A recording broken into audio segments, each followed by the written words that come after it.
क्या है सरकार की संशोधित उड़ान स्कीम जिससे 2 करोड़ पैसेंजर्स भरेंगे उड़ान? बिहार में खुलेगा नया ग्रीनफील्ड एयरपोर्ट। वित्त मंत्री निर्मला सीतारमण ने बजट में संशोधित उड़ान स्कीम का ऐलान किया है। इस नई संशोधित स्कीम के जरिए देश में 120 नए रूट पर हवाई नेटवर्क का विस्तार किया जाएगा, जिससे छोटे शहरों और नॉर्थ ईस्ट के लोगों को फायदा होगा। वित्त मंत्री ने कहा कि सरकार के इस फैसले का फायदा 2 करोड़ लोगों को होने वाला है। इसके साथ ही बिहार में एक नए ग्रीनफील्ड एयरपोर्ट का भी निर्माण किया जाएगा। संशोधित उड़ान स्कीम का ऐलान वित्त मंत्री ने बताया कि उड़ान क्षेत्रीय कनेक्टिविटी के तहत 1.5 करोड़ लोगों के प्लेन में यात्रा का सपना पूरा किया गया। 88 एयरपोर्ट जोड़े गए हैं। इस क्षेत्र की स्कीम को संशोधित किया जाएगा। 120 नए गंतव्यों तक क्षेत्रीय कनेक्टिविटी बढ़ाई जाएगी। इसमें 2 करोड़ से ज्यादा लोगों को हवाई जहाज से यात्रा करने का मौका मिलेगा।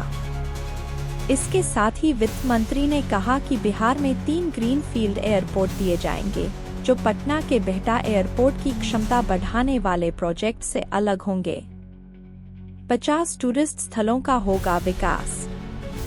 केंद्रीय वित्त मंत्री सीतारमण बजट पेश करते समय बताया कि सरकार 50 पर्यटन स्थलों को राज्यों की भागीदारी से विकसित करेगी।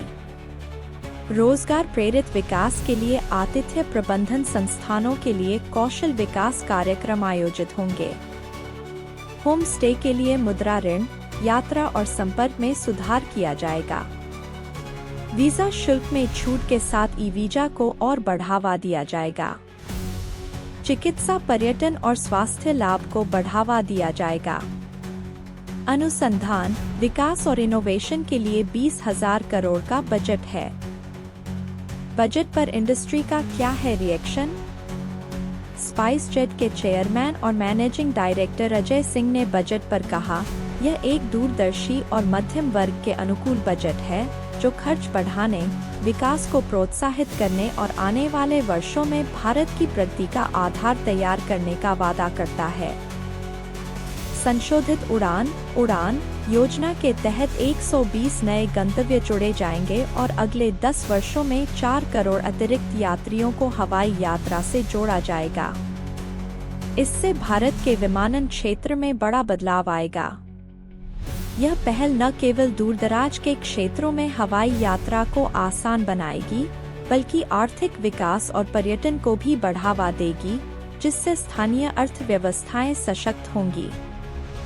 Lucas Ramos, senior director, travel और मेंबरशिप एशिया, पैसिफिक और इंडिया, RCI ने बजट पर कहा, बजट 2025 दिखाता है कि भारत सरकार पर्यटन को आर्थिक विकास, रोजगार बढ़ाने और वैश्विक संबंधों का एक महत्वपूर्ण हिस्सा बनाना चाहती है। इसके लिए सरकार राज्यों के साथ मिलकर प्रमुख पर्यटन स्थलों को विकसित कर रही है। हील इन इंडिया पहल के जरिए मेडिकल टूरिज्म को बढ़ावा दे रही है और वीजा नियमों में सुधार कर रही है।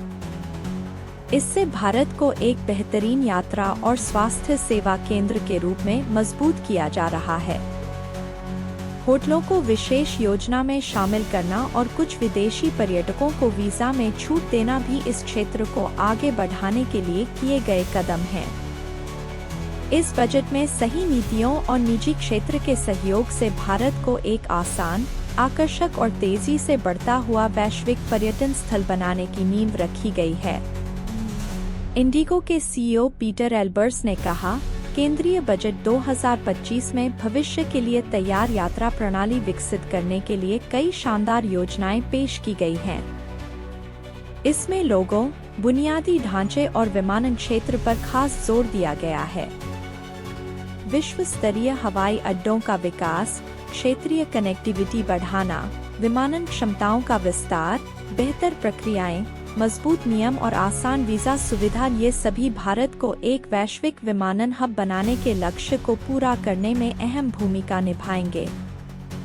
देश और दुनिया से बेहतर हवाई संपर्क से न केवल आर्थिक तरक्की को बढ़ावा मिलेगा, बल्कि शहरों और समुदायों को भी आपस में जोड़ने में मदद मिलेगी। यह भारत को एक वैश्विक आर्थिक शक्ति के रूप में स्थापित करने में अहम भूमिका निभाएगा।